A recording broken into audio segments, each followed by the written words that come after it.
Frozen Russian assets have become a cornerstone of international sanctions policy. Ukraine is determined to secure access to the majority of these assets. So far, international agreements have allowed Ukraine to mobilize 50 billion euros in interest earned on frozen assets. But the next step is gaining access to the principal sums. Ukrainian Minister of Foreign Affairs Andrii Sybiha has called for moving beyond freezing assets to their confiscation.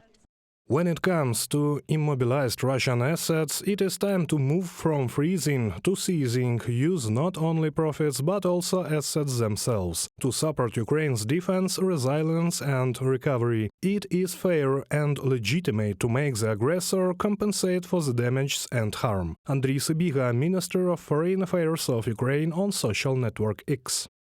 Around 300 billion euros in Russian assets are frozen worldwide, with approximately 210 billion euros located in the European Union. In December, Ukraine and the EU signed a memorandum for a macro-financial assistance agreement worth up to 35 billion euros. And Washington announced $20 billion loan as part of the G7 initiative to provide additional credit mechanisms for Ukraine's budget. These loans will be repaid using proceeds from frozen Russian assets. The funds, which will start flowing by the end of the year, are embarked for Ukraine's defense, economy and reconstruction efforts.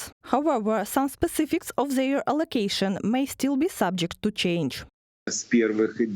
From the first days of the war, Ukraine's Ministry of Finance has provided real-time transparency regarding the use of every dollar or euro received under aid programs. Everyone understands that oversight is essential. It ensures efficient resource utilization and guarantees that every cent is accounted for. President of the European Council Antonio Costa recently announced that the EU would transfer 4.2 billion euros to Ukraine in December to support its state budget. Throughout the year, Kyiv will receive 1.5 million euros monthly through mechanisms leveraging frozen Russian assets. This funding will help strengthen Ukraine's defense capabilities.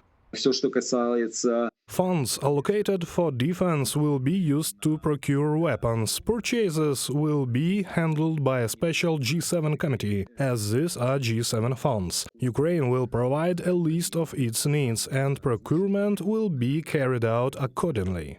The 300 billion euros in frozen Russian assets could cover half of the funds needed for Ukraine's reconstruction. According to Estonian Prime Minister Kristen Michal, a similar amount could be raised through taxes on Russian goods in Europe or globally. Michal emphasized that these measures would strengthen Ukraine while depriving Russia of resources for hybrid warfare against other countries.